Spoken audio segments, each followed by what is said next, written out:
Esta clase tiene que ver con el último módulo de la materia de gestión social y gobierno y está más específicamente ligada a los sistemas de información y registro.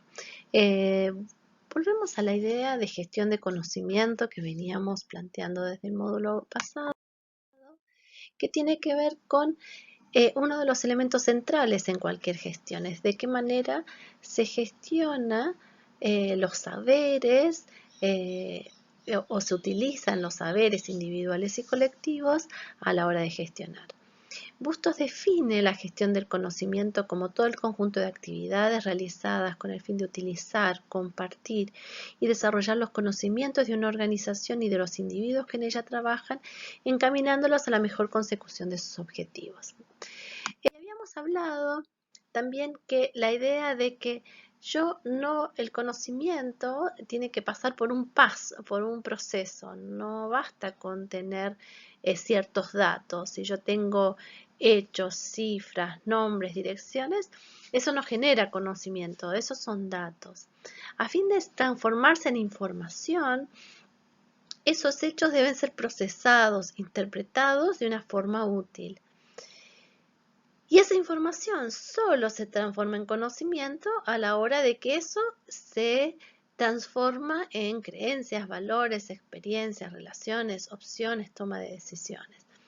Entonces, si yo quiero generar ciertos conocimientos para la gestión, tengo que pensar en qué información necesito y para esa información, ¿qué datos son relevantes para obtener esa información?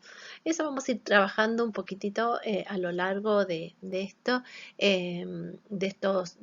clase. Por ejemplo, yo tengo fichas sociales, o cada persona que viene armo una ficha.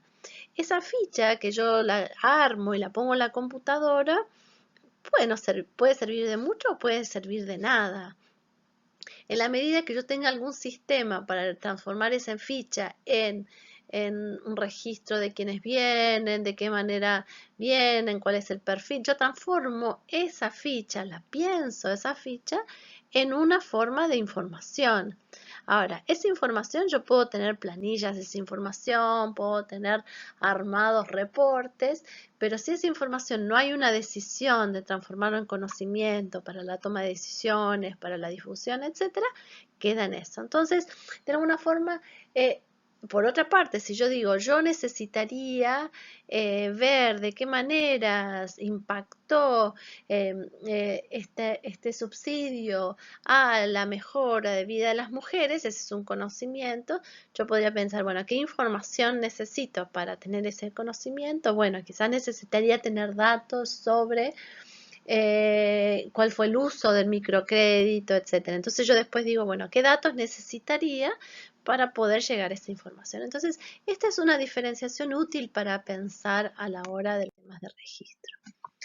Ahora, cuando hablamos de la gestión del conocimiento en el módulo pasado, dijimos que tenía varias dimensiones y en ese momento fuimos armando de las tres primeras, después hablamos de los procesos, procedimientos y protocolos, y ahora estaríamos en el último elemento, que tiene que ver más con la construcción de conocimiento a partir de sistemas de registro.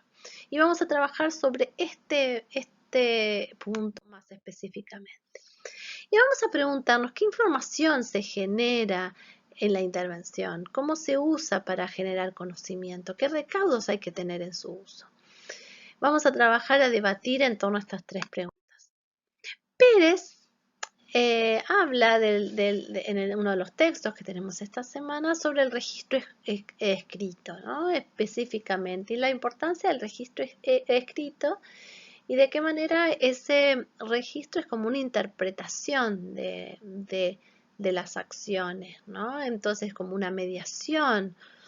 Y rescata el registro escrito en el trabajo social en función de seis ejes que Pérez señala. Primero, que constituye un medio de comunicación, proporciona insumos para futuras investigaciones, facilita la planificación y organización permanente de acciones, posibilita la evaluación, conforma la materia prima de la sistematización y denuncia la intervención, intencionalidad y perspectiva teórica.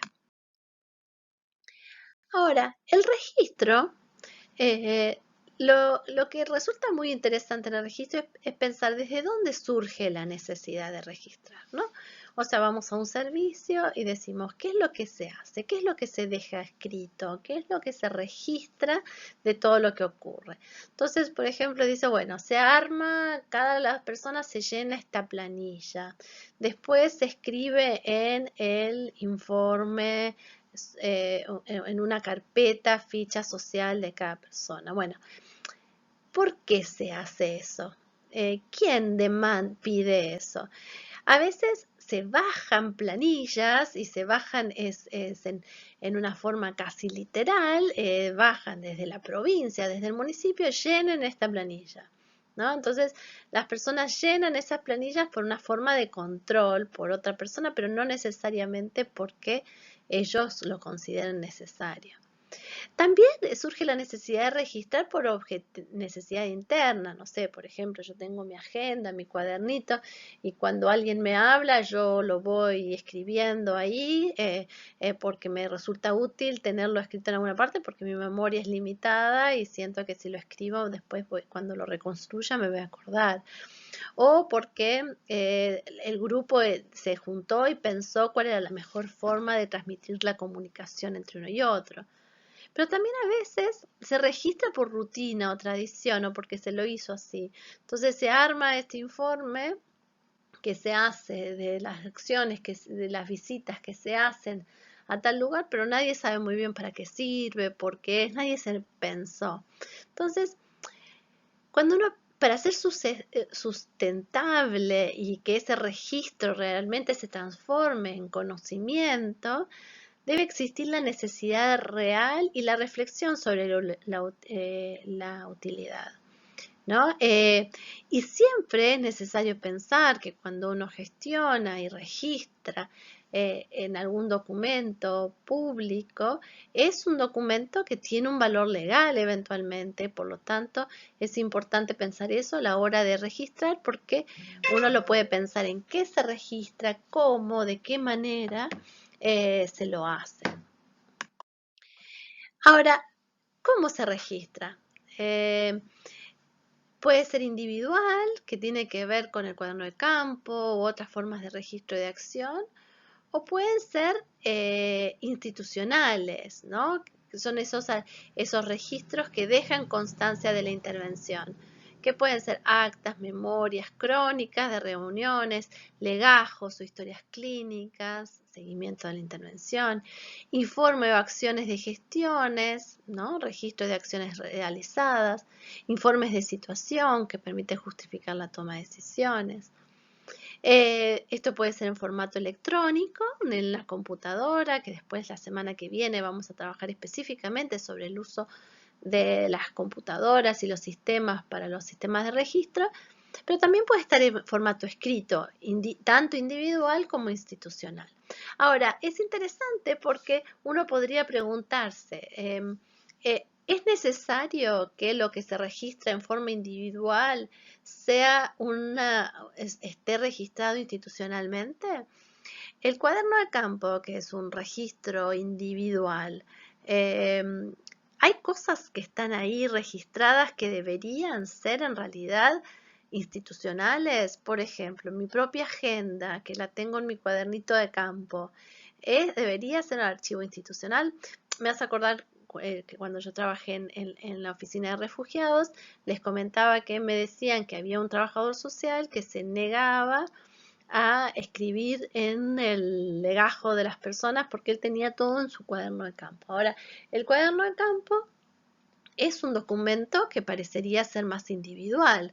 Yo me voy y me voy con mi cuaderno de campo. A veces hay cuadernos institucionales que quedan en la institución. Entonces me parece que esta es una dimensión interesante para ver, o mi agenda, la agenda es una agenda institucional o es una agenda propia, ¿no? O sea, cuando yo me voy, ¿esa agenda es mía o queda como historia de la organización a quienes me siguen? Entonces, esta es una distinción importante a la hora de pensar el registro. El registro escrito, entonces, también tiene que ver con una forma de hacer consciente nuestra mirada, especialmente cuando uno piensa en un registro escrito, como puede ser un informe social o un informe o una crónica de una reunión. Siempre existe una mirada, una forma de pensar eso que estoy viendo desde una perspectiva teórica. Entonces, es una forma de ida y vuelta, como dice Rosato, entre el registro y la teoría, como una primera forma de objetivación. Obviamente hay registros que son mucho más objetivos que otros, o que son registros más primarios que otros, o sea, que yo registro cuando estoy en una reunión, mientras está haciendo la reunión, por ahí no es lo mismo que la crónica que yo construyo después de análisis de lo que yo ahí ocurrió, ¿no? O sea, lo mismo un informe social, ya es un registro escrito, pero como un nivel de analítico muy superior a otros registros que yo puedo tener durante la situación de entrevista, ¿no? Em, entonces, es un proceso de construcción, un proceso de registro en los textos que ustedes van a encontrar de esta semana. Ambos textos hablan de qué manera el registro constituye una forma de categorizar, pensar, interpretar lo que se viene, que tiene es un testimonio de historicidad y que permite también tener una mirada evaluativa y comparativa de la práctica. Ahora, ¿para qué sirve la información y registro que se genera en la gestión? ¿Quién usa la información generada?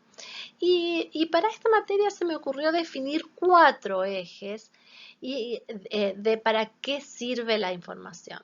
Ahora, es muy importante porque la definición de para qué sirve la información debería ser una reflexión constante en el sentido de decir, esto que estoy haciendo, ¿para qué es? Porque el para qué es va a definir también cómo lo hago, de qué manera lo hago, cuán estructurado lo hago o cuán abierto lo transformo. Entonces, elegimos 4 ejes o tipos de utilidad que puede tener la información. Vamos a ir viendo uno a uno. Una forma de registrar es dar cuenta del trabajo realizado, ¿no? Muchas veces yo registro para rendir frente a posibles donantes, financiadores de proyectos o servicios, como informe de gestión, frente a responsabilidades derivadas de otros órganos, por ejemplo, la justicia, para la protección frente a acciones legales. Por ejemplo, yo cuando trabajaba con refugiados también teníamos financiamiento de ACNUR. ACNUR nos daba un cierto financiamiento para la atención a las personas y ACNUR decía, yo necesito tener todos los meses la siguiente información. Por ejemplo, cuántas personas atendieron, de qué origen eran, qué tipo de beneficio se dio, qué criterios se dieron. Entonces, bueno, esas exigencias de información que pone la institución donante va a marcar de alguna forma el tipo de registro que yo haga. Si yo voy a tener que justificar a quién se le dio la plata y por qué, voy a tener que ser muy meticulosa en la definición de ciertos criterios. Ahora, quizás si lo que yo tengo es que hacer un informe social ante la justicia y mi registro tiene que ver con que estoy en un hogar de niños, y de niños, niñas y adolescentes y necesito ese chico o esa chica por ahí se accidenta o deja la clase o golpea a otro, yo puedo necesitar dejarlo registrado porque quizás eso es una información que yo tengo que dar cuenta a otra persona sobre lo que ocurrió. Eh, y como decíamos antes, muchas veces uno deja registrado por posibles acciones legales, o sea, yo me voy protegiendo frente a tal persona de que yo hice esta o tomé esta decisión por tales y tales razones. Yo, como les contaba, dirigí durante muchos años un programa de estudiantes extranjeros y yo necesitaba dejar registro de ciertas cosas que sucedían no sé, por ejemplo, si un chico se accidentaba, una chica se accidentaba, yo necesitaba registrar la hora, el lugar, de qué manera, qué había hecho, con quién había consultado, porque esos eran informaciones claves para demostrar que yo no fui negligente a la hora de actuar frente a una situación. Entonces, una de las dimensiones o las utilidades es dar cuenta del trabajo realizado. Otra forma de registrar podría ser, otra razón para registrar sería el análisis interno. Poder analizar el trabajo que se realiza y el impacto que tiene. Puede estar relacionado con el anterior en la medida que puede generar conocimiento para demandar cambios en el servicio. Por ejemplo, yo puedo decir, yo voy a registrar cuántas personas asisten porque yo necesito justificar de que necesito más personal, de que estamos atendiendo 20 personas por día y que eso es imposible con la cantidad de gente que estamos teniendo. Entonces, digamos, yo puedo decir, estoy atendiendo y de las personas que vinieron hay 5 que solo hablaban francés. Con lo cual esto demuestra la necesidad de tener a alguien que hable francés entre nosotros. Entonces, yo puedo ir registrando también cosas que me permitan a mí analizar mi accionar. Por ejemplo, yo digo, han crecido los casos de intento de suicidio, ha crecido los casos de desnutrición. Bueno, ¿qué forma de registrar tengo yo como para poder dar cuenta de esto que sucede?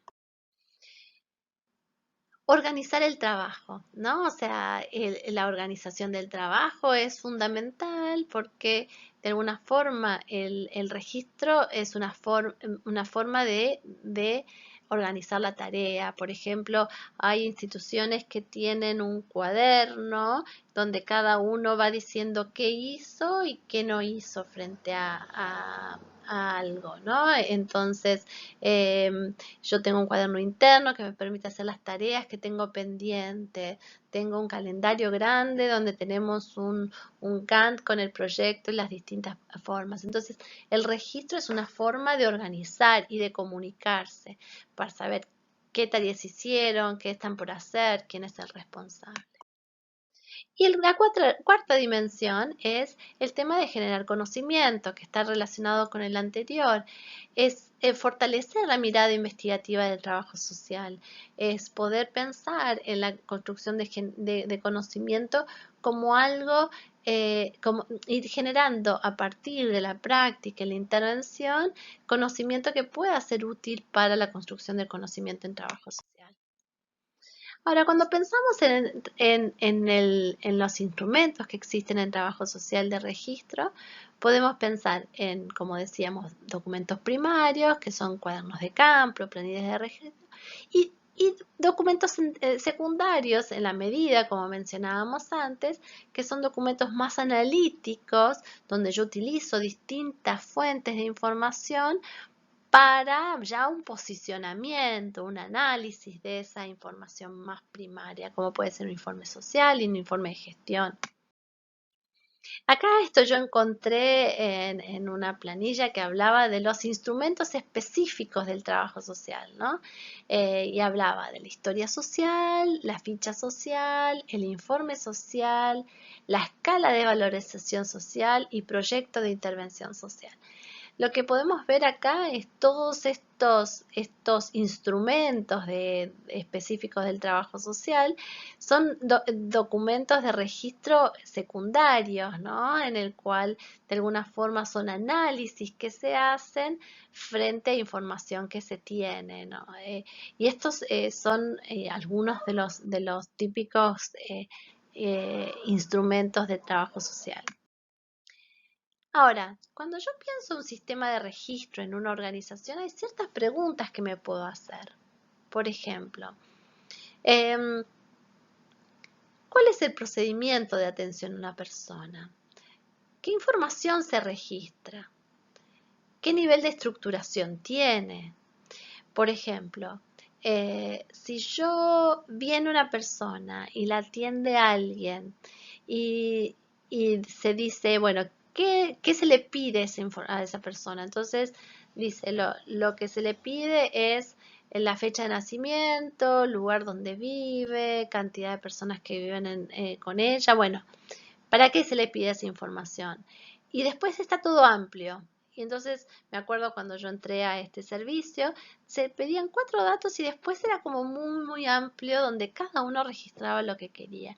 Eso hacía muy difícil sistematizar esa información porque la falta de estructuración hace que cada uno registre cosas diferentes y sea muy difícil sistematizar después, generar conocimiento.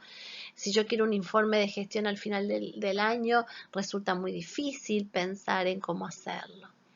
¿Quién lo hace? Y esto me parece también es una pregunta como muy interesante, porque por ejemplo, eh, a veces el trabajador social tiene que llenar una ficha con las personas y empezar a anotar DNI de todos los miembros de la familia, documento, año de nacimiento, un montón de información que es información por ahí que no resulta tan útil, pero que es información que es, o sea, no es que es información absolutamente imprescindible, pero que ocupa mucho del tiempo del trabajador social en algo que podría hacerlo otra persona sin la formación.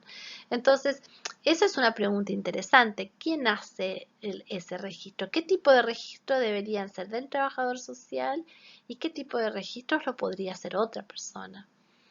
¿Qué tipo de dispositivo se utiliza para registrarla? O sea, ¿yo la registro en la computadora o la registro en un papel? Si yo la registro en una computadora, tengo ciertos beneficios. Por ejemplo, la sistematización va a ser mucho más rápida que si yo la pongo en papel y la tengo que después cargar a un sistema. Ahora, hay información que se puede registrar en una computadora y otra que no, porque no sé si una persona está al frente y me está en una entrevista social y está llorando al frente mío, por ahí es medio complicado irla poniéndola, sometiéndola a un cuestionario muy rígido. Primero la quiero escuchar y por ahí voy a ir anotando cosas muy generales porque son casos muy distintos. Entonces, qué nivel de estructuración se necesita está vinculado con los objetivos de la información que yo quiero recabar. ¿Qué tipo de formato tiene esa información? ¿Y para qué se usa esa información? ¿Qué objetivo tiene el registro? Y eso me parece que es muy importante tener este ida y vuelta todo el tiempo. Decir, bueno, yo le estoy pidiendo, por ejemplo, a veces me pasaba los datos del grupo familiar y que tiene una padres en Santiago del Estero, que tiene a su hija. Ahora, ¿por qué le estoy pidiendo eso? ¿Qué utilidad tiene? A veces uno simplemente registra cosas porque le parecen necesarias, pero después no, no tiene en cuenta para qué. O después al contrario, por ahí hay datos que no registra y que resultarían imprescindibles para tenerlo para otro tipo de intervención. Entonces, esta idea de ir pensando siempre para qué estoy preguntando esto y qué utilidad tiene me resulta muy importante. El cuaderno de campo, como decíamos, que es un instrumento muy útil, más del nivel primario, como decíamos antes, es generalmente de uso personal, su función central es el registro y ordenamiento del trabajo, y dada su estructura resulta difícil su análisis ya que generalmente no tiene un formato estructurado. O sea, el cuaderno de campo, si pensamos en estas 4 dimensiones que mencionábamos antes, estas 4 niveles de utilidad, podríamos decir que organiza el trabajo propio, pero no sirve ni para construir conocimiento generalmente, ni para sistematizar lo que se hace, porque salvo raras excepciones, los cuadernos de campo son son instrumentos muy desestructurados, ¿no? La historia social o legajo generalmente es de uso institucional o interinstitucional y tiene fuertemente el objetivo de dar cuenta del trabajo realizado, ¿no? Como está organizado por caso, permite ver evolución, pero no datos generales. tienen diferentes grados de estructuración y dado su formato es difícil sistematizarlo. Por ejemplo, con una alumna que estaba haciendo su tesis, me mencionaba, hace un tiempo atrás, me mencionaba que ella trabajaba en un hospital y que muchos de los casos que venían con problemas bronquiales o problemas graves venían de un barrio específico. Entonces dijimos, bueno, veamos la forma de ver la vinculación entre las razones porque venían por problemas bronquiales y la gente que venía de ese barrio, como para construir algún tipo de conocimiento en esa dirección. Cuando empezamos a ver las historias sociales era imposible porque no estaban sistematizadas, entonces era muy difícil saber de qué barrio eran, ¿no? Y a la vez cuando uno entraba al informe, cada uno estaba estructurado, se registraba cosas diferentes, por lo tanto, era muy difícil utilizar los legajos como una forma de construcción de conocimiento. A la vez como está ordenado por legajo, yo tampoco puedo decir cuántas personas atendí en el último mes, por ejemplo, ¿no? Porque yo también cuando entré en este servicio en el servicio de refugiados tenían todo organizado por legajos y cuando tenían que informar a cuántas personas que habían atendido dedicaban un mes, el mes de noviembre, a sacar todos los legajos que estaban ordenados alfabéticamente y a sistematizar quiénes habían venido, cuántas intervenciones se habían hecho, lo cual era un chino tremendo, una cantidad de energías tremenda, porque la historia social no está pensada para dar cuenta de lo que se hizo desde la perspectiva de un registro más cuantitativo. Es un registro más cualitativo y que da cuenta de lo que se hizo a un caso específico, pero no en grandes cantidades y resulta muy difícil construir conocimiento a partir de él. El informe de la actividad también ayuda a reflexionar sobre la acción o reorientarla, las crónicas también, está asociado al trabajo en grupo. El cuaderno de registro de servicio también es una forma que se utiliza muchas veces, lo veíamos con estudiantes, es por ahí los distintos, cuando hay profesionales que no se encuentran, dejan en un cuaderno sistematizado lo que hicieron para poder hacer seguimiento con otros. Es de carácter institucional, ayuda a coordinar las tareas, tiene diferentes estructuras según el servicio. Es un instrumento de coordinación, pero no sirve para generar conocimiento y generalmente está asociado a un área. Los informes sociales son como es este instrumento que como trabajadores sociales tenemos una relación bastante ambigua. Algunos estudiantes me decían que ellos en la carrera no aprenden mucho a hacer informes sociales, pero es lo que se les pide cuando salen, cuando terminan, ¿no? Y entonces es interesante los que nosotros pusimos también entre los textos que ustedes tienen, que tienen varios instrumentos, hablan sobre los informes sociales. Está bueno que ustedes analicen porque ahí realmente son instancias de decisión y son instancias más evaluativas de un tipo de registro de tipo secundario, ¿no?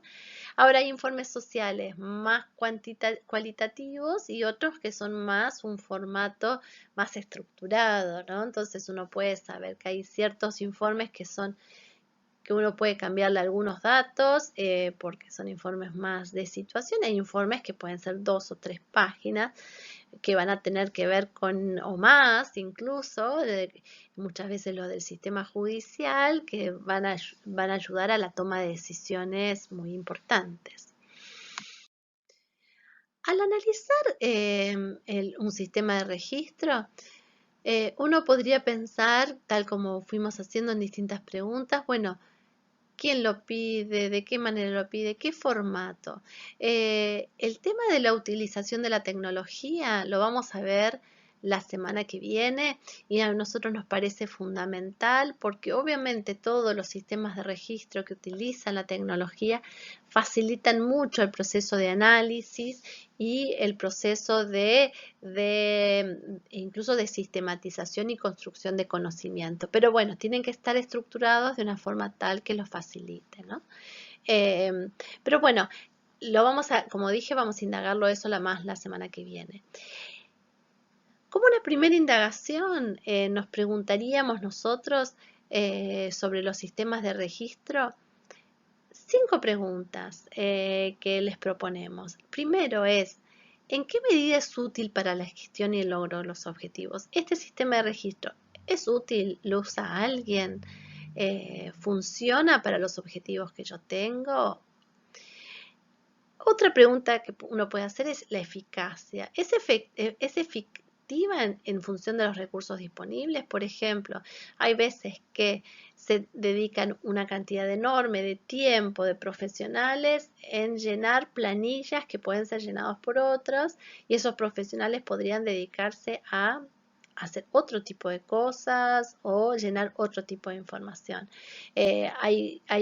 Si uno piensa en un sistema de registro que lleve, no sé, cada vez que atiendo a alguien tenga que estar 15 minutos registrando, probablemente va a ser poco factible de ser realizado, especialmente si esa persona tiene que atender muchísima gente. Factibilidad, dispongo de los recursos necesarios y eso pasa mucho. Por ejemplo, les piden que carguen en un sistema cierta información, pero la gente no tiene computadora, por ejemplo. Entonces, claro, yo estoy presuponiendo ciertas formas o ciertos recursos que no voy a contar. O la gente atiende en un lugar que no hay computadora y se pretende que se carguen en un sistema, por lo tanto, supuestamente esa persona después de atender a todos tendría que ir y sentarse 3 horas a cargar toda la información y eso es poco factible. Me contaban también de un hospital que las planillas se las llevaban los fines de semana los trabajadores sociales a su casa y las llenaban con su cuaderno de campo. Y un domingo entre elegir un asado o estar llenando una planilla, probablemente la gente va a elegir llenar la planilla, ¿no? Bueno, comunicación. ¿Permite la interacción y trabajo interdisciplinario? ¿Tiene un lenguaje comprensible para los actores intervinientes? Responsabilidad. Permite procesos de reflexión, evaluación, supervisión. Permite generar conocimiento sobre la problemática que atiende. Estas son algunas de las preguntas que les proponemos que ustedes hagan sobre los sistemas de registro. Pero hay una que a mí me parece fundamental que tiene que ver con pensar hasta qué punto de vista los sistemas de registro protegen los derechos de las personas que atienden. Por ejemplo, protege el principio de confidencialidad, el, ma el manejo de la información es adecuado, protege la confidencialidad, tiene que ver con que la información que se registra no sea vista por otras personas que no deberían verla, ¿no? Yo tengo que cuidar de guardar esa información de forma que no sea vista por personas que no necesiten verlo o que no tengan la capacidad de guardar el principio de confidencialidad.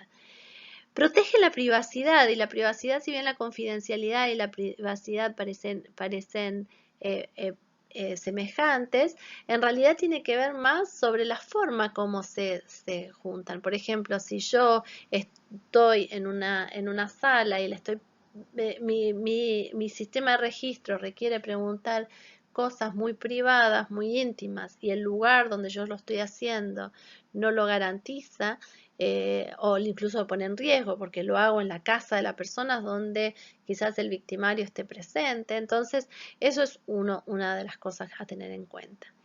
Protege el principio de minimizar el daño. Estos 3 son principios de ética fundamentales en trabajo social, ¿no? Por ejemplo, se le pregunta muchas veces la misma información. Nosotros con el tema de refugiados veíamos que, bueno, una persona contaba su historia a una persona, después tenía que volver a contarla en la siguiente institución, después en la siguiente institución. ¿Es necesario hacer todas las preguntas? A veces tenemos preguntas, la otra vez veía preguntas que pueden ser muy dolorosas y a veces están ahí en un archivo y yo digo, ¿es necesario hacerla? Se le otorga un ambiente seguro donde no sea obligada a mentir y a mí ese es un tema que me tiene obsesionada hace un tiempo, de qué manera a veces los sistemas, a fin de obtener cierta información, le pide a la gente que mienta, ¿no? O sea, eh, porque si no miente, no va a obtener un cierto beneficio, ¿no? O es sancionado fuertemente. Entonces, ¿hasta qué punto la persona tiene la posibilidad de responder sin tener que acudir a la mentira como una forma de protección? Subiremos también algunos ejemplos que ustedes pueden ver sobre sistemas de registro o también, mezclado con el tema del módulo anterior, algunos, eh, algunas formas o procedimientos para la obtención de ciertos de registros que permitan la facilidad del acceso a la información.